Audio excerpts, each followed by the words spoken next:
When 15 of the world's top engineers failed to fix the crown jewel of billionaire Carter Blackwell's car collection, he didn't rage or storm. He laughed. A sharp, dismissive laugh, like someone tossing away a losing hand in a game rigged in their favor. Then he turned to a greasy-handed teenager in oil-stained overalls and smirked. Let's see what the mechanic's daughter can do.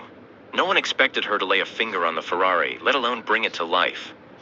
But as sparks flew, hands trembled, and buried truth surfaced, what happened next would silence a room full of millionaires and leave Carter Blackwell utterly speechless. Before we begin, like this video and comment where you're watching from. Your support helps us bring you more powerful, true-to-heart stories. Now let's dive in. The morning sun had just begun to stretch across the quiet town of Monroe, Alabama, when the shrill screech of tires shattered the stillness. A blood-red Ferrari LaFerrari tore through the silence, its engine sputtering like a wounded animal, before grinding to a halt in front of Monroe Auto Repair.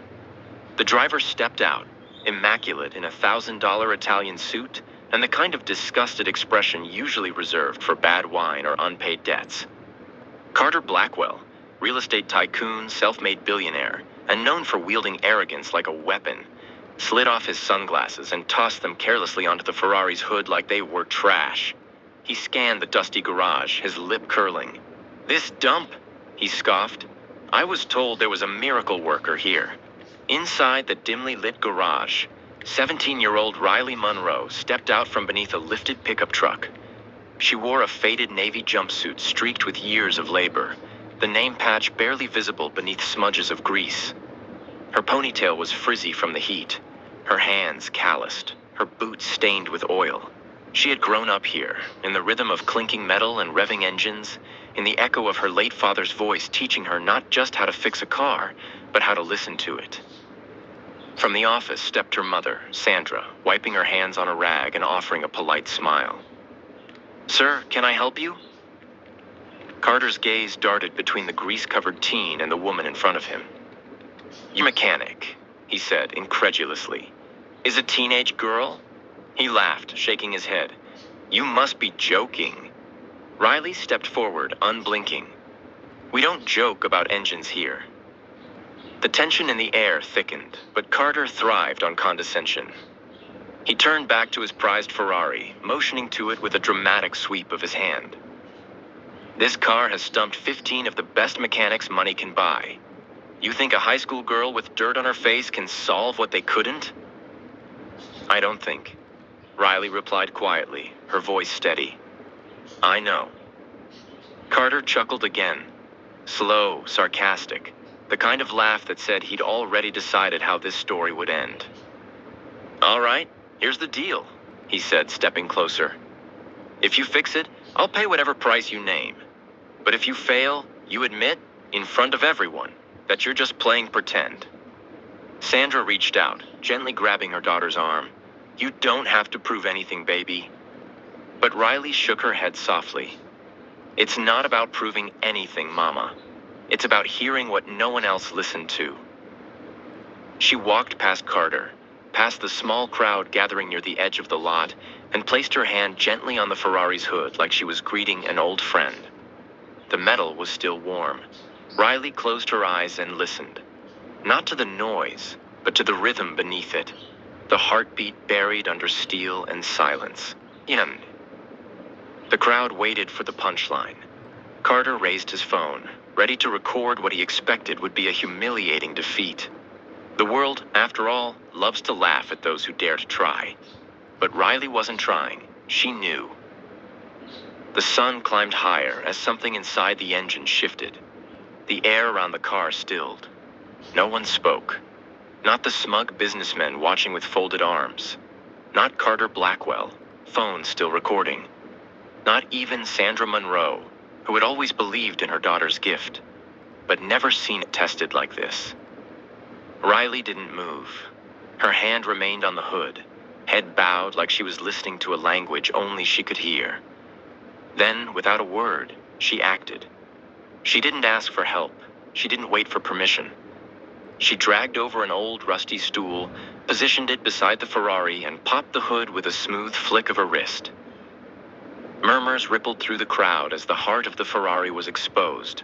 A dense, intricate jungle of carbon fiber, wires, sensors, and secrets. The LaFerrari wasn't just a car, it was a monster. A mechanical enigma designed to humble even the most experienced technicians. Riley retrieved her father's old toolbox and opened it. The tools were worn, but lovingly arranged. She picked up a small wrench and a screwdriver, then leaned into the engine bay. Her hands moved with purpose, disconnecting a valve here, tightening a bolt there, adjusting something no one else had seen. "You haven't even run diagnostics," one of Carter's assistants sneered.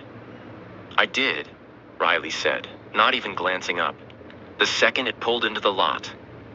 Carter's smile faltered just slightly. She worked in silence, but inside her mind was a symphony. She heard the hesitation in the pistons like a skipped note in a familiar tune. She felt the airflow imbalance like a whisper falling out of step.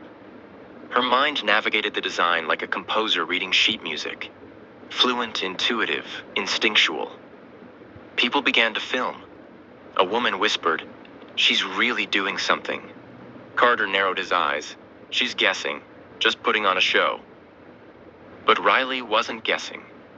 Beneath layers of insulation, she located and replaced a cracked ignition coil. She reprogrammed timing sensor with her father's ancient handheld diagnostic device, one the experts would have scoffed at. Then, with grease on her sleeves and determination in her chest, she stepped back and held out the keys to Carter without a word. He scoffed. "You think that mess you just made is going to fix anything?" "Start it," Riley said. Silence fell like a curtain. Carter rolled his eyes, slid into the driver's seat, and turned the key. The engine didn't cough or sputter. It roared. Not violently, but smoothly. Deep and clean like a symphony's first perfect note. The beast was no longer broken. It was reborn. Yen. Gasps echoed across the lot. Phones kept recording, but no one said a word. The dashboard lights were flawless. Oil pressure, perfect. No misfires, no error codes, just precision, power, balance. Riley stood still, arms folded, her eyes burning with quiet fire. She didn't smile. She didn't have to. The machine spoke for her. Then, Carter sat frozen, staring at the readings on the screen. The same Ferrari that had mocked every expert, drained thousands in diagnostics, and sat silent in his garage for months, now purred like it had just come from Maranello. Slowly, he stepped out. The crowd waited for his response, rage, denial, excuses. Instead, he clapped. Once, then again, not with sarcasm, not with smugness, but with stunned, genuine disbelief. Then he turned to Riley, really seeing her for the first time. "What's your name?"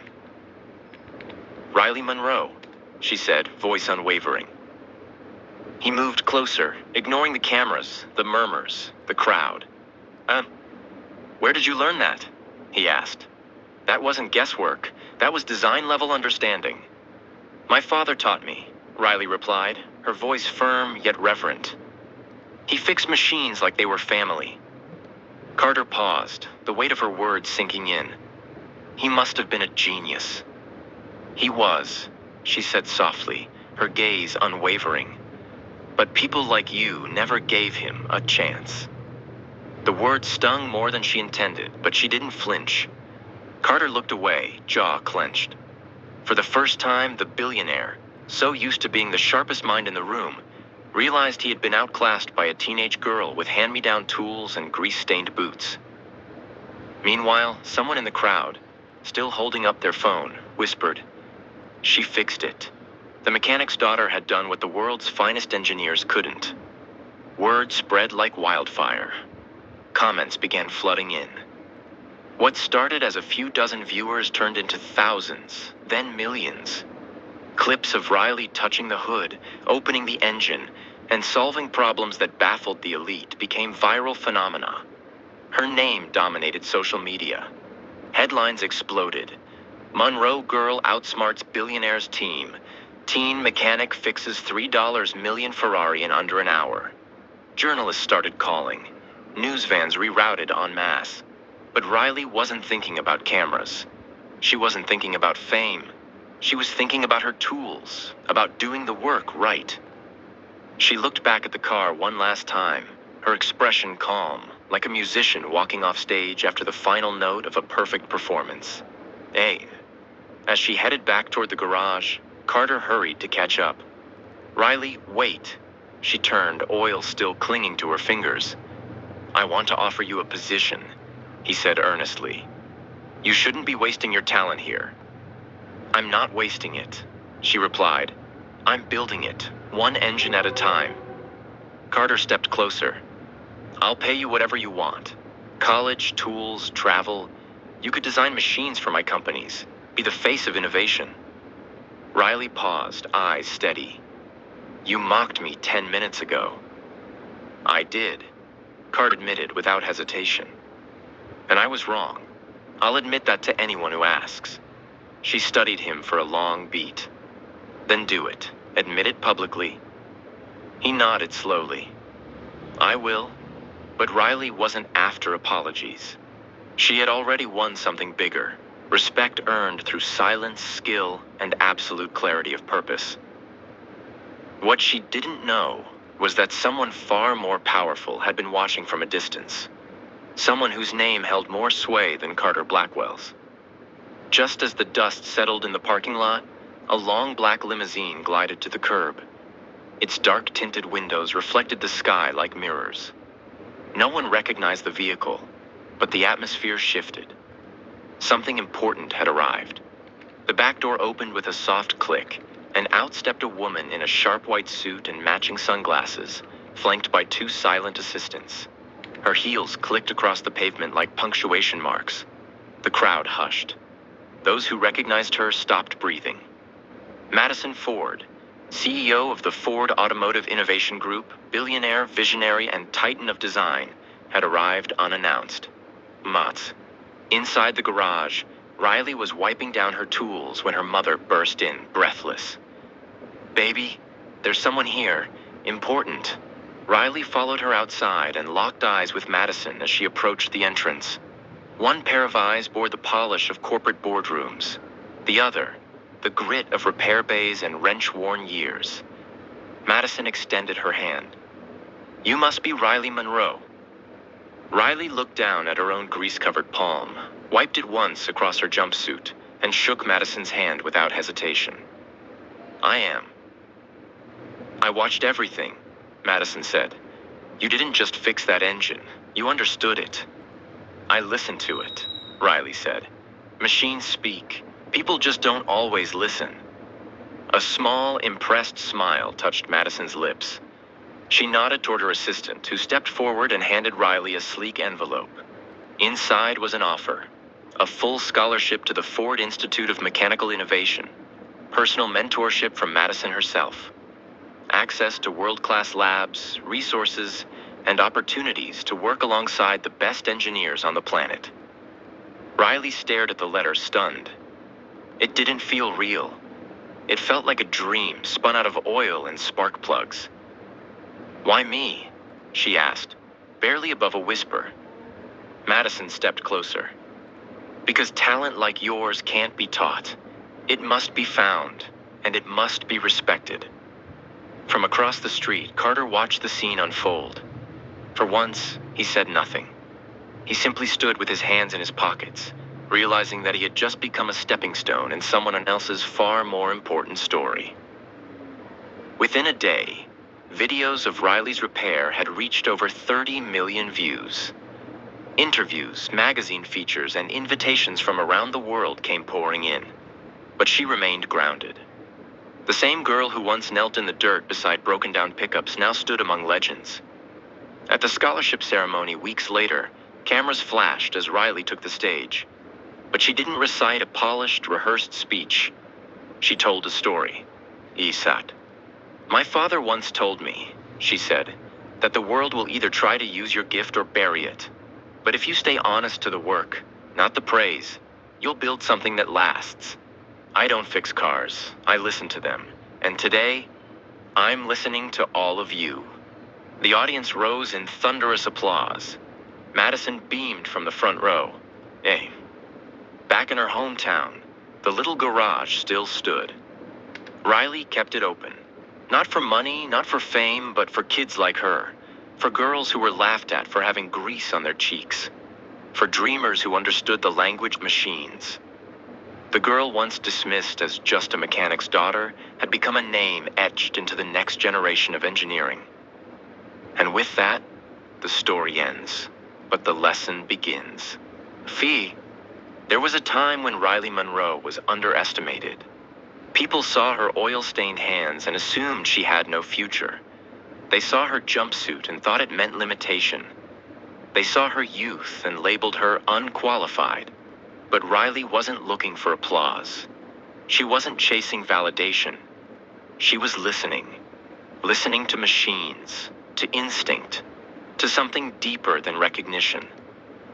And that's where the lesson begins. Life often wraps its greatest gifts in the disguise of rejection.